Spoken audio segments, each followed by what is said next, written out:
El acreditamiento puede ser un concepto confuso, sin embargo, es un derecho personal de todos los contribuyentes del IVA.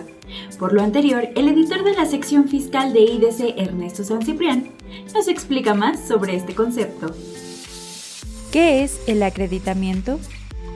Si buscamos la palabra acreditamiento en la Real Academia Española, no vamos a localizar como tal la definición de esta. Esto es porque deriva de la palabra acreditar, lo cual en ámbitos de comercio sí se encuentra definido como tomar en cuenta un pago.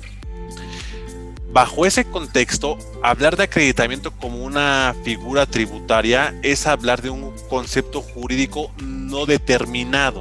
Pese a ello, para efectos de IVA, sí se encuentra definido dicho concepto como el procedimiento que consiste en restar el impuesto acreditable a la cantidad que resulte de aplicar el impuesto a los actos o actividades previstos en el artículo 1 de la ley del IVA. En otras palabras, es el impuesto causado menos el impuesto acreditable, es la diferencia, es restarlo, ¿no? Cabe destacar que el derecho al acreditamiento del impuesto es propio de cada contribuyente y no puede ser traspasado, salvo por los casos de fusión previstos en el Código Fiscal de la Federación. ¿Cuáles son los requisitos para considerar el impuesto del gasto como acreditable? Son varios, esos están contenidos en el artículo 5 de la ley del IVA y vamos a ver algunos. Uno de los requisitos, el primero, es que el impuesto corresponda a bienes, a servicios o al uso o goce temporal de bienes estrictamente indispensables para la realización de actos por los que se deba de pagar el IVA. ¿Qué se debe de entender por estrictamente indispensables? Pues la misma legislación nos los define como que tienen que ser deducibles para efectos del ISR, ¿no? Que el IVA haya sido trasladado expresamente al contribuyente y que conste por separado en los CFDIs. Ese es el segundo requisito. El tercero es que esté efectivamente pagado en el ejercicio en el que se desea acreditar. El cuarto requisito es que el impuesto retenido a terceros debe ser efectivamente enterado a las autoridades fiscales. Y el quinto es que el concepto deberá estar relacionado con las actividades del contribuyente. Si éste realiza actividades gravadas y exentas, se tiene que aplicar una proporción en base a los ingresos gravados. ¿Cómo funciona el acreditamiento en proporción? Hay tres premisas que se pueden dar en los acreditamientos en proporción. La primera de ellas es que en caso de que el contribuyente realice actos gravados, actos o actividades gravadas, ya sea la tasa del 16 o del 0%, el acreditamiento de sus gastos será al 100%. Es decir, el IVA que se cause por los gastos que realiza el contribuyente son acreditables al 100%. La segunda premisa es que en caso de que el contribuyente realice puras actividades exentas de IVA, el IVA de los gastos atribuibles a estas actividades no va a poder ser acreditable. Sería más como una deducción para efectos de la ley de renta, ¿no? Y en caso de que el contribuyente realice actos o actividades gravadas y a la vez exentas, el IVA de los gastos ocupados en ambas actividades va a ser acreditable en proporción. Y aquí se debe de tener mucho cuidado el contribuyente, porque el hecho de que un contribuyente realice actividades gravadas y exentas no siempre significa que tenga que determinar la proporción. En este caso tendría que analizar cada gasto para ver a qué actividad corresponde y ver si es acreditable, no es acreditable o es acreditable en proporción. Es decir, se puede dar el caso de un contribuyente que realiza actividades gravadas y exentas. Sin embargo, en un mes en particular solo realizó actividades gravadas y todos los gastos que erogó corresponden a estas actividades gravadas. Por ende, el acreditamiento va a ser al 100%, o sea, va a ser acreditable todo el IVA de esos gastos.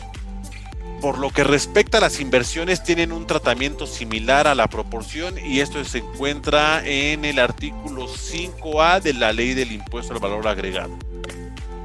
¿El acreditamiento en proporción también aplica para los actos no objeto de la ley del IVA? Muy buena pregunta. Y es que el artículo 4 de la Ley del IVA solo contempla los actos gravados a la tasa del 16 y del 0%, así como los actos exentos. Es decir, no vamos a encontrar en la legislación un tema que nos defina qué es un acto no objeto. Sin embargo, años previos a 2005 sí existía un numeral en la Ley del IVA que comprendía y que definía los actos no objeto.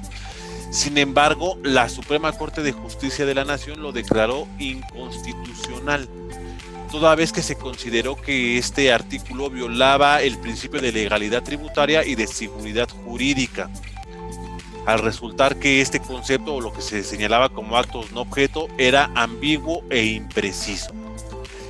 Pese a ello, el Ejecutivo volvió a intentar incluir esta parte de los no objeto en la reforma fiscal para el ejercicio 2020. Esto a través de la iniciativa presentada el 8 de septiembre de 2019, en el cual se intentó volver a incluir el tema del acreditamiento del IVA cuando se realizaban actos no objeto. Esa reforma se quedó esa iniciativa se quedó en la congeladora, no prosperó, no pasó.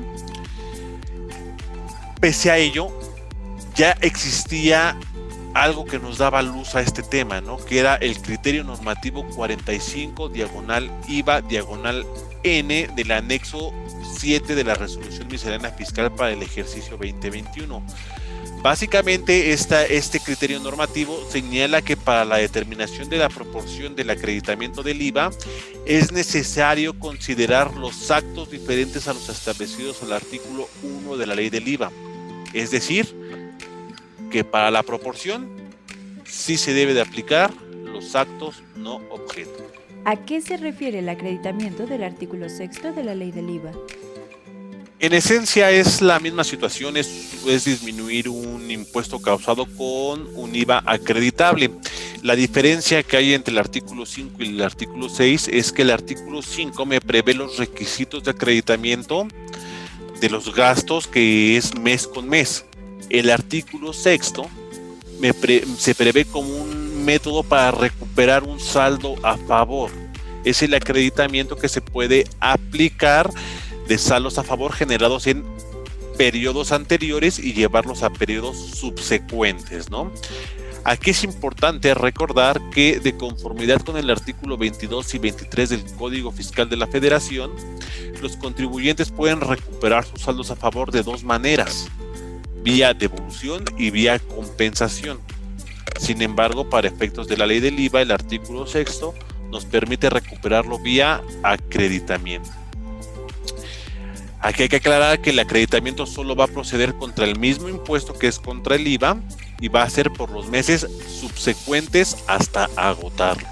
Sin embargo, una de las diferencias que tiene la compensación y el acreditamiento es que la compensación se prevé que tiene la compensación y la devolución se prevé que tienen un plazo de prescripción de 5 años.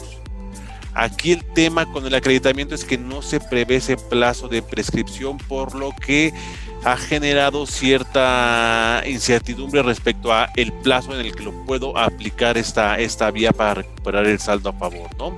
Ya que el artículo 6 señala que es hasta agotar.